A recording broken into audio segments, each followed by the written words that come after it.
Hey everybody, this is Niall Doherty and this is the first episode of Digital Nomads Having Coffee at the Wolfhouse in Tenerife, which I'm going to show you in a minute. But first, this is my co-host, Truman. He doesn't say a lot, so it's going to be up to me. Hey Truman. He's also not drinking coffee. No? No coffee, Truman? No, just me. Okay, so what we're going to do here is we're basically going to take questions, live questions, about being a digital nomad or a remote worker, or about team retreats, because that's what the Wolfhouse is all about. So before we get stuck in, and by the way, you can just comment your questions, I'll see them live and I'll try and answer as many as I can in the next 20-30 minutes. But yeah, let's do a quick little look around the Wolfhouse here. I got a bunch of people here with me. Do you people want to be on camera? I should have asked you before we started broadcasting. This is Martin, founder of the Wolfhouse. There's everybody else. Hey. Alright, and there's a party going on next door, so there's music over there. But this is the Wolfhouse, which is a really cool place near Los Gigantes in Tenerife. Great for team retreats, and I've been here, this is my third time here now. And you see they got a hammock down there by the pool, and they got loads of little apartments here, and an office space, so you can come and get loads of work done. So let me sit back down here. Alright, so let's get stuck into some questions. I'm not very well organized here. Where is the page? I'm surprised Truman's stayed here this long. He's very calm for first time on camera. Okay, let's see. There we go. I'm actually watching myself live now. Okay.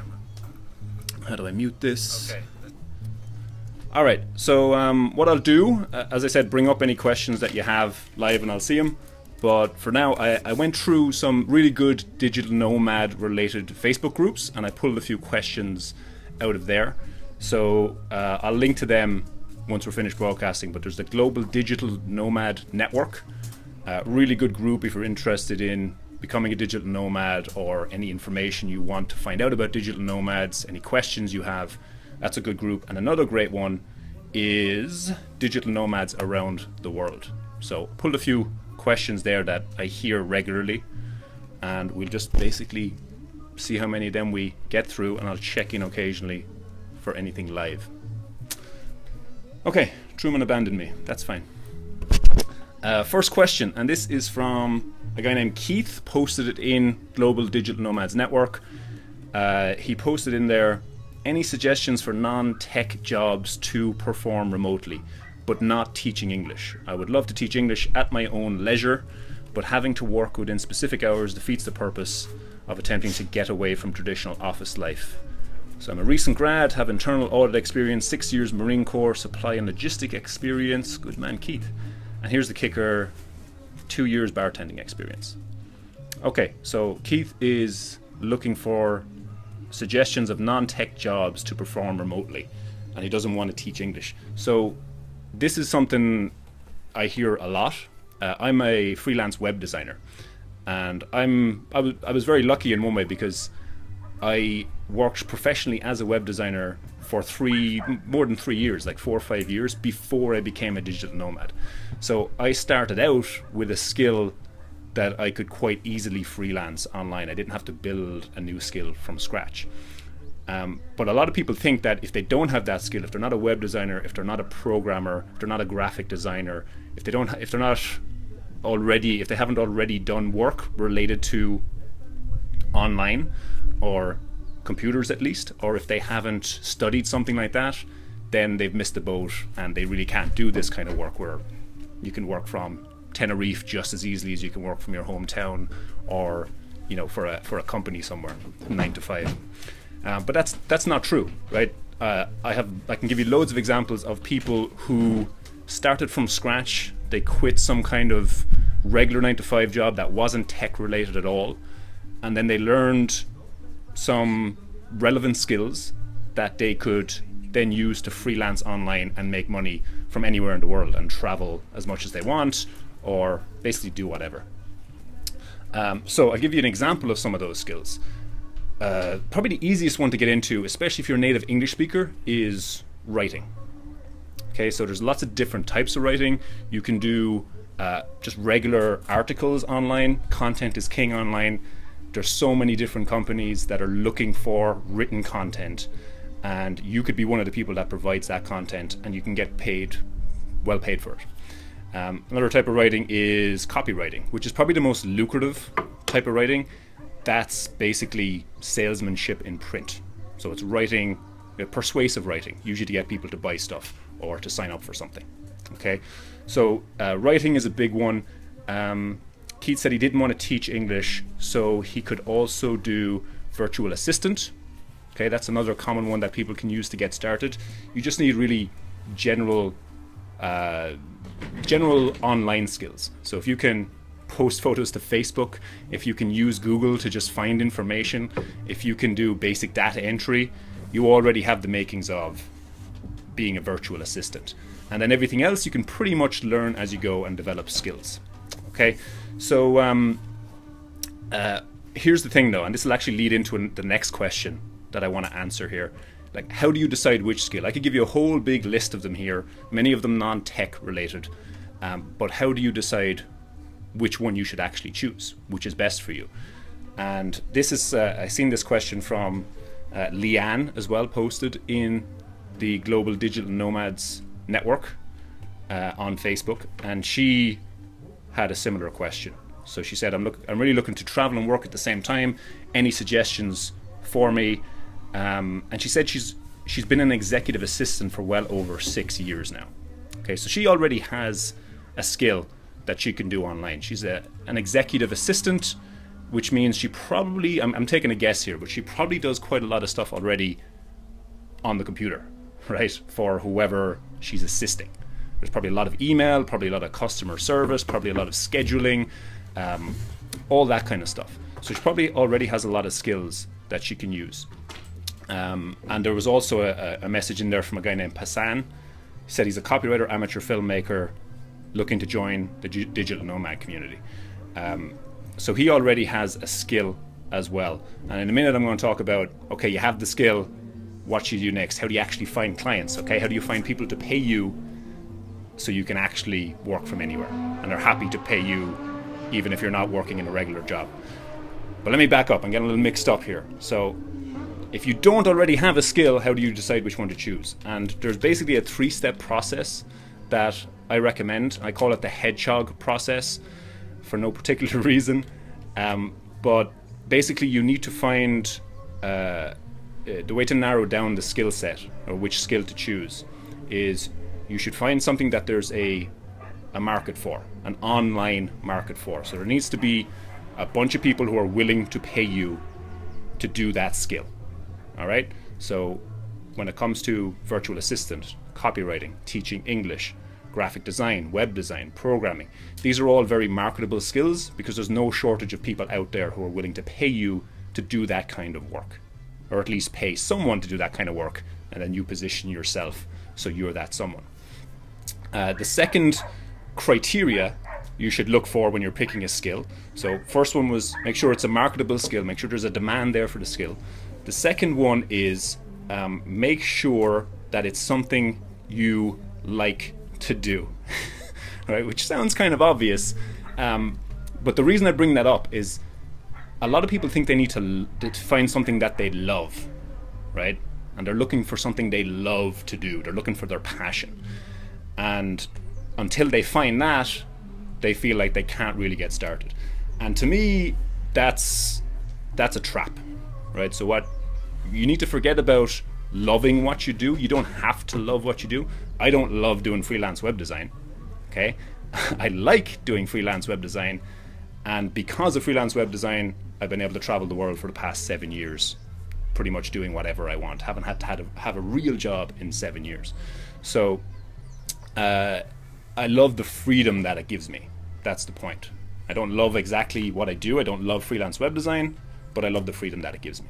So don't worry about finding your passion. Just pick a skill that you like enough that you could spend 10, 15, 20 hours a week at it. And the final thing then is to pick a skill that you can learn quickly. All right, so you're probably naturally disposed to learn certain skills faster than others. Okay, some people take very quickly to programming. Some people take very quickly to graphic design. So you need to figure out what you can learn fast. Okay, and you know yourself what you're good at, what you've been praised for in the past, what kind of stuff you actually find easy to pick up. Okay, some people find programming very easy to pick up. Others, you could spend years at it and you won't get very good. So programming wouldn't be good for you in that case. So make sure that it's relatively easy for you to learn, and that also includes resources that you can find online.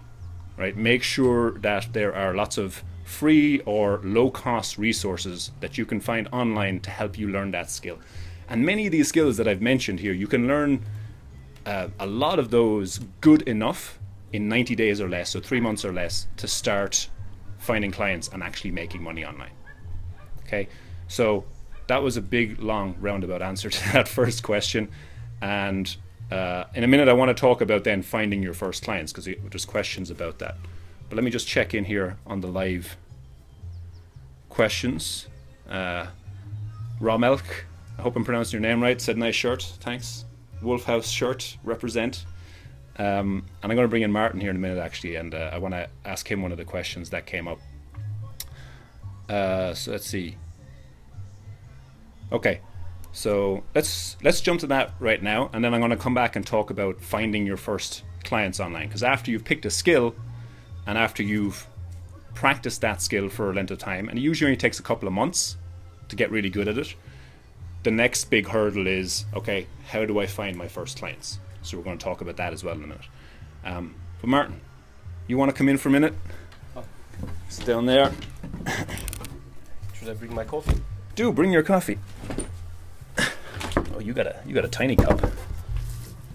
It's actually quite late in the day for coffee.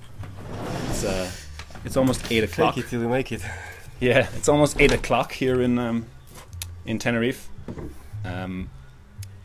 But what the hell? It's Digital Nomads having coffee, so we gotta have some coffee. Right, so Martin. Tell me. There was a question here that I thought would be perfect for you. Let me find it.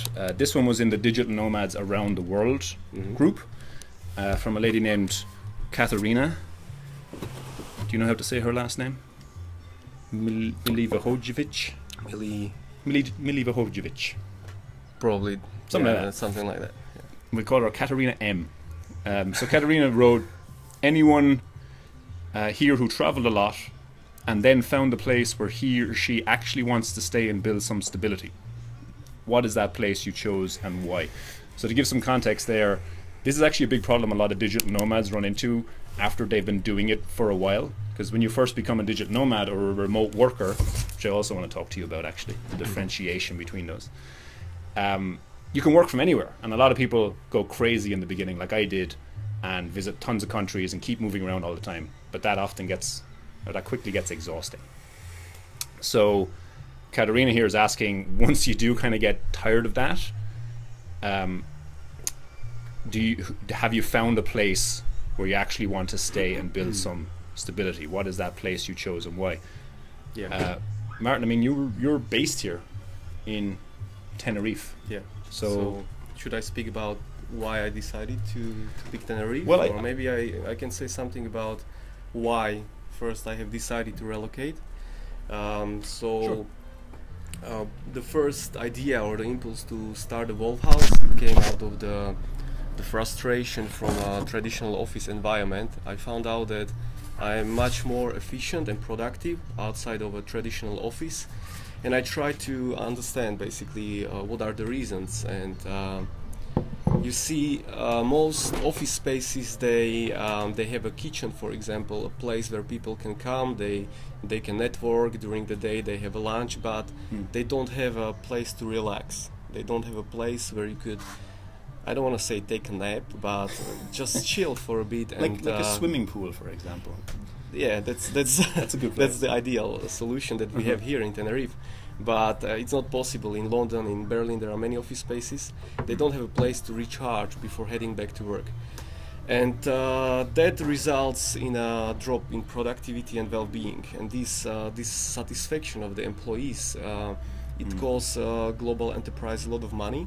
And what our companies trying to do is they are trying to solve it by for example, office dogs or free food or office gym dogs. Yeah, you never heard about the dogs in the office. Google does that. Is that to like improve it's morale trend. so people don't? Yeah, it's to cheer you up and to. But those and also like a gym memberships, those are like just like a medication to suppress the symptoms, but doesn't necessarily solve the issue. If you know what I mean. The disease. Exactly. It's a bit harsh. If you're a 9-to-5er, sorry, you don't have a disease. Yeah. It's not what I meant. And studies found that the more frequent time spent outside of office, whether it is a vacation, whether it is more flexibility and working remotely, and that comes to digital nomadism, boosts productivity and performance at the job. So those are the reasons why we decided to open the Wolfhouse. And I don't consider myself a digital nomad, more like a remote worker. Yeah, so I wanted to ask you about this because I never really thought about it until you mentioned this to me a few weeks ago.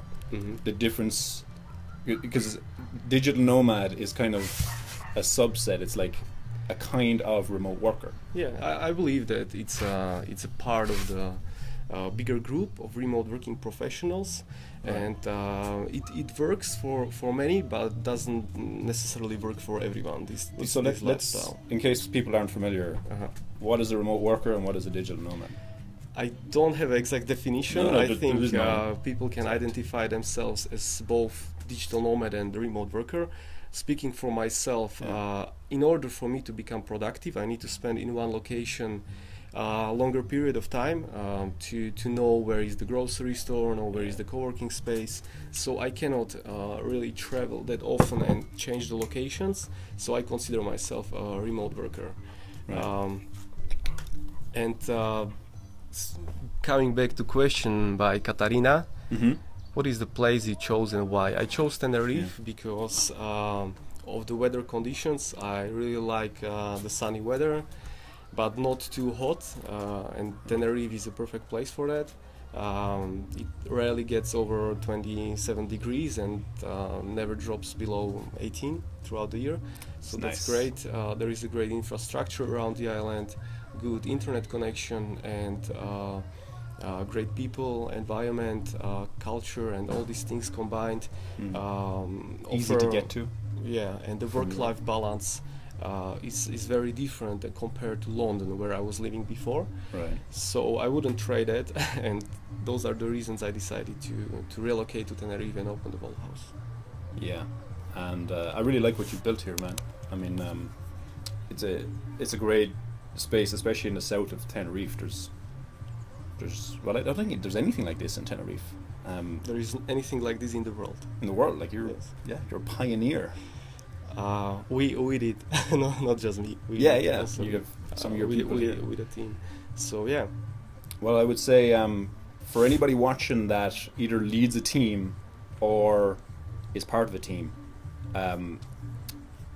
consider doing a retreat down here, because you get a lot of work done. They have a really good working space here. I'm sorry, this sounds like an ad, but I actually really like this place. So he didn't ask me to say any of this. I just want to tell more people about this place because I really like it. But you can come down here, you can get a lot of work done, kind of get away from the day-to-day hassles of being back wherever you're usually based.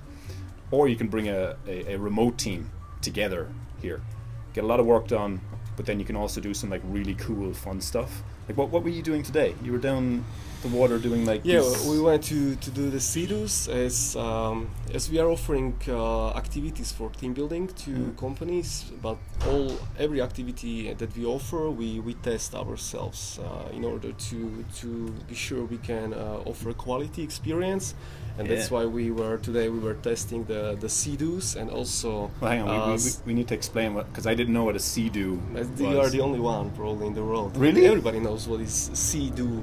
We will see. No? If you don't know what a CEDU is, let's see. Give me some support in the comments here. But in case you don't know, it's the way I recognize it is from one of the old James Bond movies. It's basically a thing you hang on to underwater and it pulls you along. No. No? No. Sea-Doo is a No? is a thing. It's jet ski. No. But it's underwater. No. It's on the water. It's on the water. Oh, but It's the like video a you showed me, you snow were like, scooter, but on the water.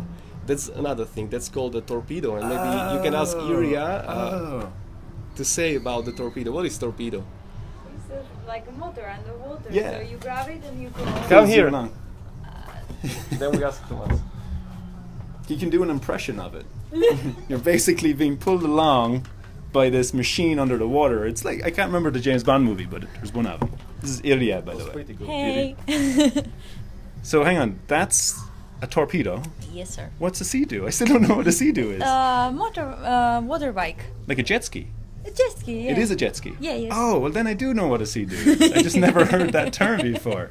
So people who did know the term were probably thinking I was a complete idiot. Thanks, Martin. Okay. No. Iria works here at the Wolfhouse as well. And I know you're paid to say nice things about the Wolfhouse, but it is great, isn't it? It is very great. See. I don't know if they're able to see that, but just this is Actually, amazing. as the sun is going down now, let me give one more kind of quick look. Thanks, Iria. Welcome. Let's see. There we go. There's Tenerife right there. I went over to this little hilltop there last week when I was here. You can't really see it, but there's a flag on top. And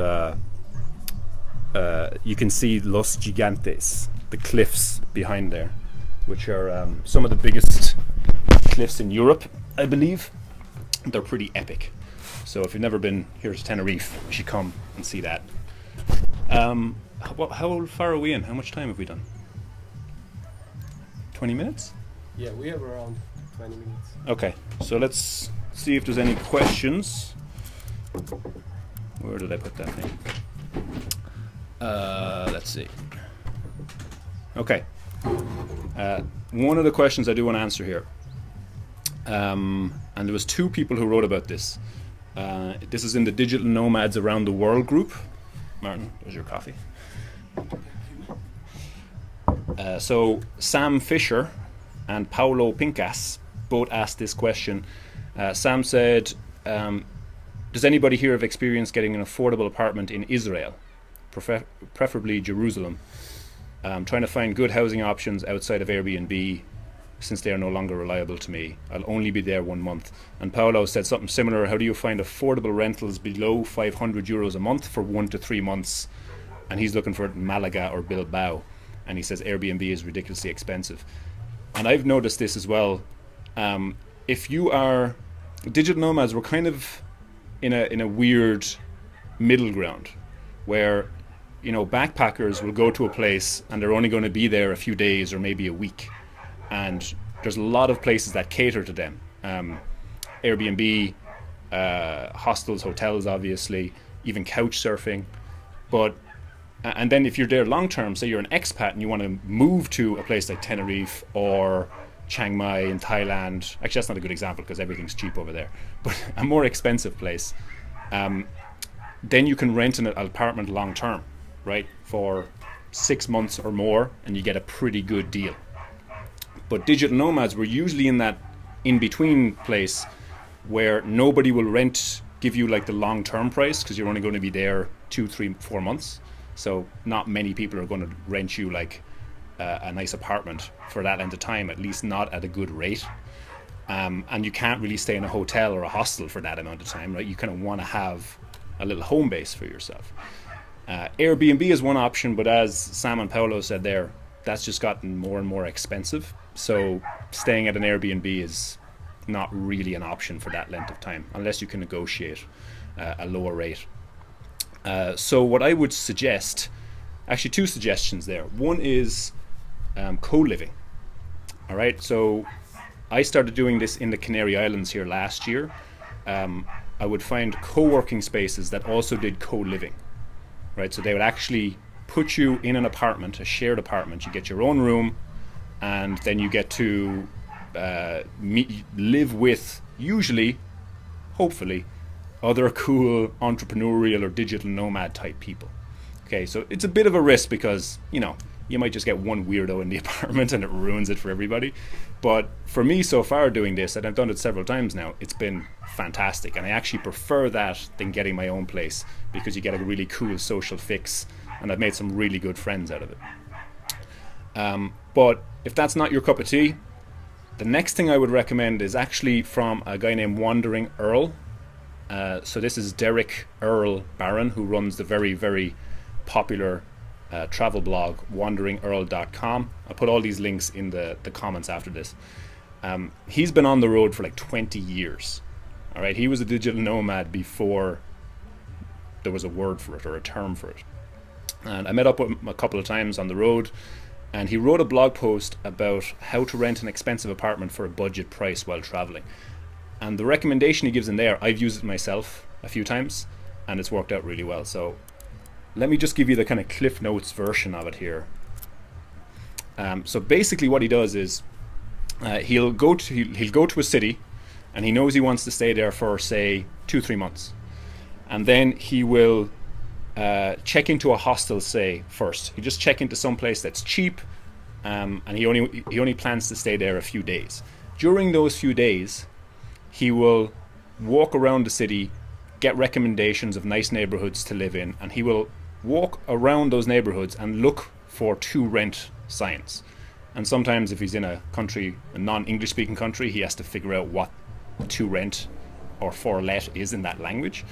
But he looks for those signs, and he will go into those buildings or call up the landlords and arrange a viewing, right? He won't say how long he wants to stay for, but he will go there, have a viewing, and basically offer the landlord, he will offer to pay 60% of the asking price, right? So you'll find out what the asking price is. Everything good in the camera? Storage almost full. Oh, okay, storage almost full. I didn't know it saved onto the video. Okay, so we got to cut this short, but basically he offers them 60% of the asking price, and he assures them that he'd be a good tenant and that he won't use the air conditioner, and that and he says keep the apartment on the market, and if somebody else comes to take it or offers to take it full price long term, I'll move out with 2 days notice. And with that, it's usually game on, right? So he has a good nice apartment in a really cool part of the city for a bargain price. Okay, so I'll include the link there so you can read more about that. That's what I recommend for finding good, cheap accommodation while you're on the road. Truman! Okay, we better cut this short now because my storage is almost full on my phone. What do I want to say to finish this out? Yeah, I'm going to be doing a few of these at irregular intervals. I'm not sure when the next one will be. But basically, if you want to ask questions here and have me answer them, and I'll usually have a guest here as well, like the page, Digital Nomads Having Coffee on Facebook, and post your questions in there, and I'll do my best to get them answered the next time we go live. Anything to add, Martin, before we close it out? Great first episode, and we are very grateful you did it at the Wolfhouse. Yeah. You're always welcome here, and hope to see episode number 2 soon. Cool. All right. Bye, guys. Thanks for watching, folks. See you next time.